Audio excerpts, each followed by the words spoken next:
Духи, приветствую! Хочу сегодня с вами в очередной раз поговорить на тему гордыни. Тема вечная, нетленная, всегда актуальная, глубокая, как дно Марианской впадины. Необъятная. Столько у этого явления вселенского, у этого понятия граней, столько спектров. И это наряду с кармой одна из тех вещей, которой подвержены все. И люди, и демоны, и боги. И часто посредством вот этого механизма, этого явления происходит некая регуляция и циркуляция душ, да, спуск сверху вниз. И при обратном варианте, при осознании вот этих уроков, при осознании того, что концентрированный путь демонического развития уже пресыщает, и хочется все-таки двигаться по-иному, этот механизм нахождения в себе вот этих самых семян гордыни и растворение их, ликвидация, понимание, осознание этих процессов позволяет нам начать однажды свой подъем. Гордыня. Самое простое проявление гордыни, которое, наверное, сразу приходит в голову большинству из нас, это некая выпуклость, да, некая выпуклость в пространстве кого-либо. Так называемое яконье, когда кто-то бьет себя кулаком в грудь, когда кто-то декларирует какие-то свои идеи, выдавая их за некую, возможно, истину в последней инстанции. То есть вам всем знакомы эти проявления, да, и, между прочим, в каждом из нас подобного рода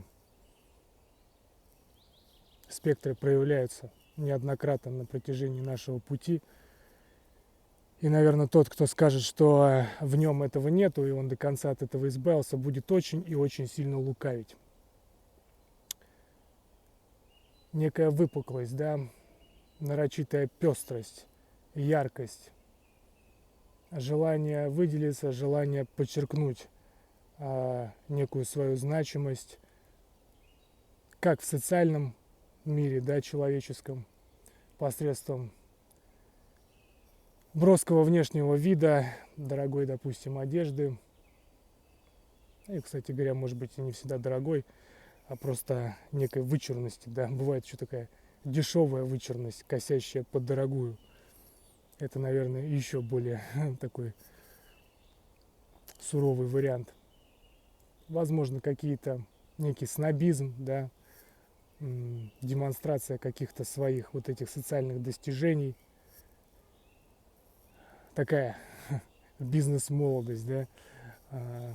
Я вот это, я вот то, я добился, я смог, я стою на какой-то ступени, на какой-то лестнице. Посмотрите на меня. В мире эзотерическом, в мире мистическом, конечно же, гордыня находит не менее, а то и более яркие свои проявления, отражения. И на самом деле, чего уж греха таить, каждый из нас подвержен, как я уже сказал выше, так или иначе на протяжении этого пути вот этим всполохом, всплеском вот этой самой выпуклости. Если она становится бесконтрольной, тогда дело может принимать действительно очень нехороший оборот. Потому что некое бахвальство, вы знаете, хорошо понтоваться, сидя в высоких чертогах со своими друзьями и рассказывая о том, как как я пройду этот путь, как я спущусь, как я возьму все эти аскезы, все эти испытания, все это переработаю, как нам всем будет весело, как нам всем будет легко. И когда долгое время подбородочком так по матушке земле на низком таком бреющем полете, подзагребая этой самой землицы в рот,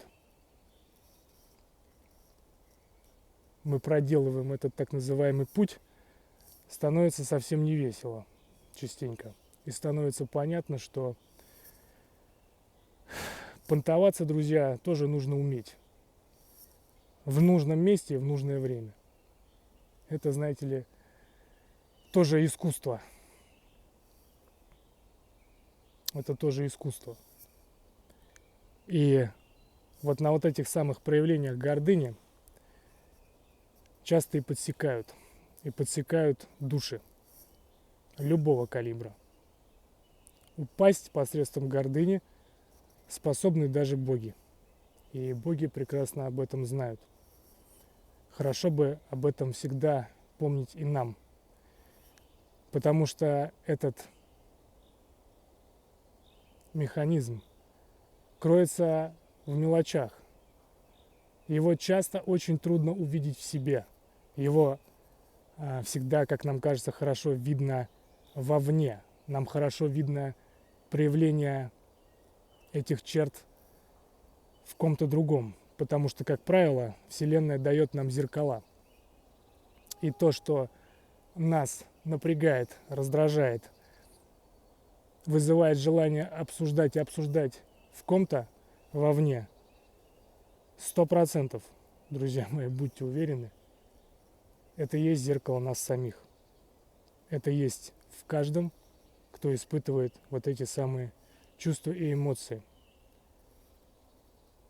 И во мне они точно так же присутствуют. И я абсолютно не отрицаю этих качеств. Другой вопрос, что видеть их, осознавать, быть вот этим самым сталкером в моменте, ловить вот эти проявления в себе и осознанно работать с ними. Бывает, как я вам рассказывал в техниках касательно работы с черным и с белым солнцем, намеренно можно вызывать волну вот этих вот вибраций, дабы поймать ее в моменте и обесточить, проработав на практике внутри себя, тогда это действительно будет работа. Наряду с этим самым полюсом выпуклости, назовем его так, существует не менее, а часто даже и более серьезное такое проявление, другой полюс гордыни. Это нарочитое набивание некой важности посредством ухода в другую сторону. Когда духи отметают все вокруг, играют в неких вот этих вот мудрых старцев, знаете, таких горных аскетов. Не важно, ничто не интересует. Все вот это, значит, шелуха, требуха, разговоры не нужны, социальные контакты не нужны, вся мудрость, вся сила магии, она, мол, заключается вот в этом самом делании с самим собой, да, и кто же отрицает, что некие практики подобного рода способны давать хороший результат? И никто не отрицает того, что и в этом мире, конечно же, есть сущности и духи, которые, находятся в неких таких состояниях, да, в определенных местах, силы, и идут, несут, скажем так, свою вахту в этом мире в подобного рода проявлениях. Но разница в том, что это для них не игра в аскета, не игра в подобного рода вот путь. Этот путь, он есть на самом деле для них. И под него подвязаны совершенно, конечно, иные механизмы. Если бы в нашем случае у нас был бы путь схожий, да, то мы бы с вами, наверное, не сидели бы там, где мы есть, и не делали бы то, что мы делаем, и не разговаривали бы на эти темы, потому что, ну, наверное, никто бы даже никогда и не узнал о том, что существуют какого-то рода вот такие вот разные, как мы с вами, ребята, да, те самые ищущие, протягивающие руку друг другу. Ведь, может быть, кто-то из вас думает, что разговоры тех же самых соавторов на канале «Мистический путь», да и самого караванщика, это какая-то блажь.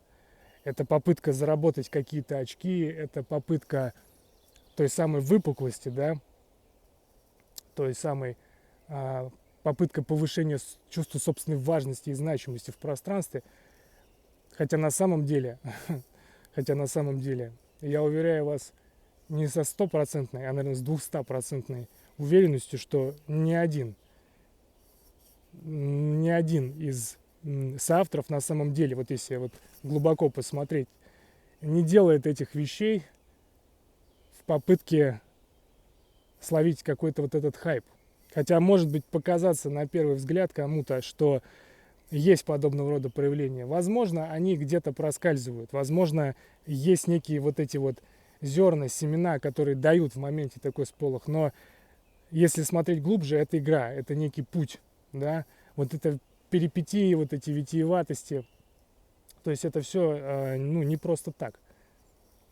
И для каждого, наверное, из нас выступать вот так на публику, говорить какие-то вещи, да, которые для большинства людей вообще представляют собой абсолютную сумбуру, мешанину, это тоже непросто. Когда дух зовет и силы зовут, как это обычно происходит, друзья, да, то есть мы не придумываем эти темы на листочке, не записываем какую-то систематику, да, просто однажды утром проснувшись или в течение дня, или глубокой ночью, вы вдруг понимаете, что через вас пошел поток, и вы не можете его не выразить. Вы не имеете права его не провести, так уж вот устроено. Значит, так было, наверное, договорено. И какие-то простые вещи, какие-то простые слова, казалось бы, для кого-то, да. Вот, допустим, Викинг вчера рассказывал про практики в лифтовой шахте, в лифте. И для большинства людей обычных это какая-то просто, ну, непонятная вещь, да, о чем ты вообще? Какая тут... зачем это все нужно? Зачем ты вообще это говоришь, да? А самое интересное, что действительно, друзья, я уже тоже давным-давно использую подобного рода методы и знаю, что в этих шахтах и в этих лифтах действительно происходит что-то очень интересное.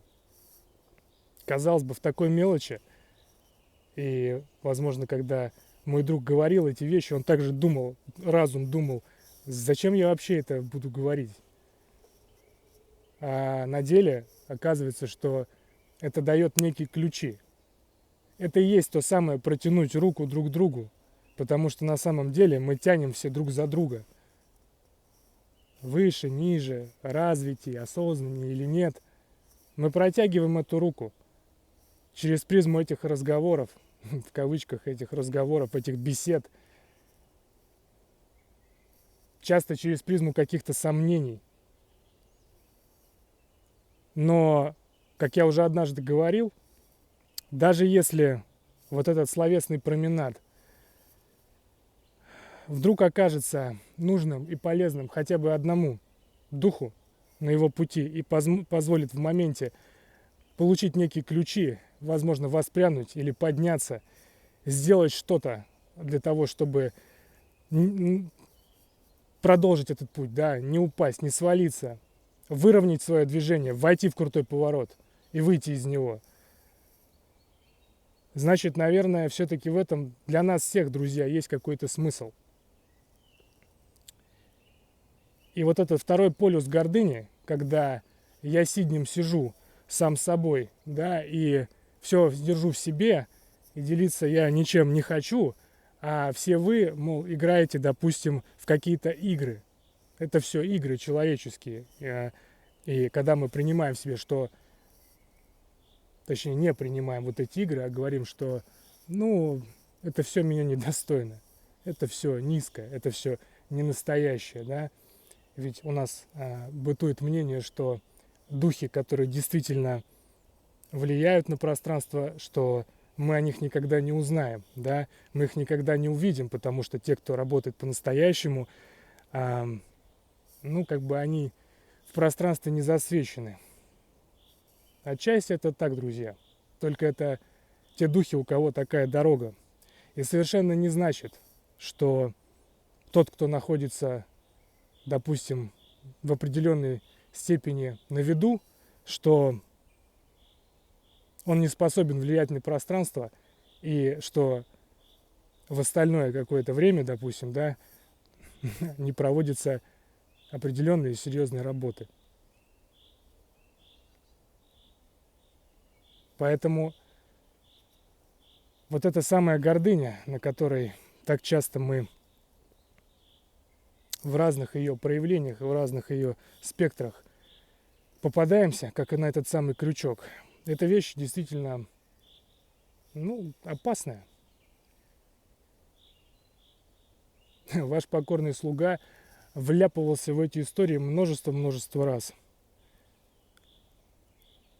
И душа имеет этот опыт и сильных переживаний, связанных с этим, и отработки этой кармы, черной кармы. Все из-за вот этих вот проявлений гордыни. Часто приходится спускаться вот в эти миры и в эти обстоятельства для того, чтобы пережечь вот эти самые отягощающие нити. Лучше же, конечно, все-таки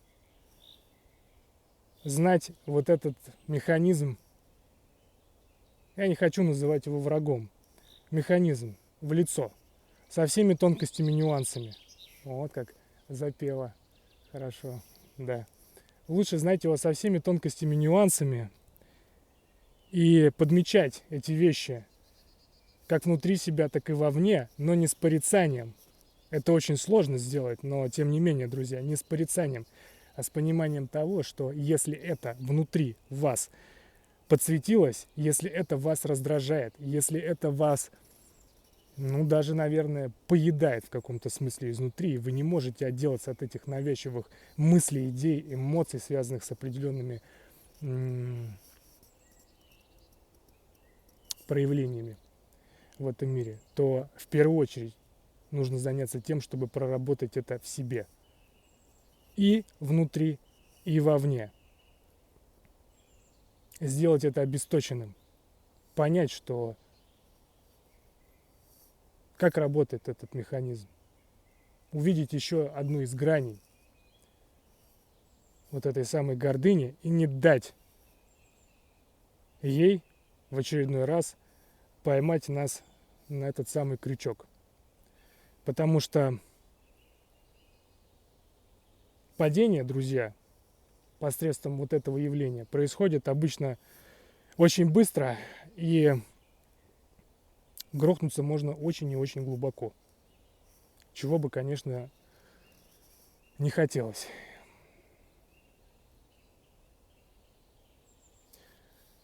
Такие вот размышления, друзья мои. Всего доброго, духи. Хорошего вам времени суток.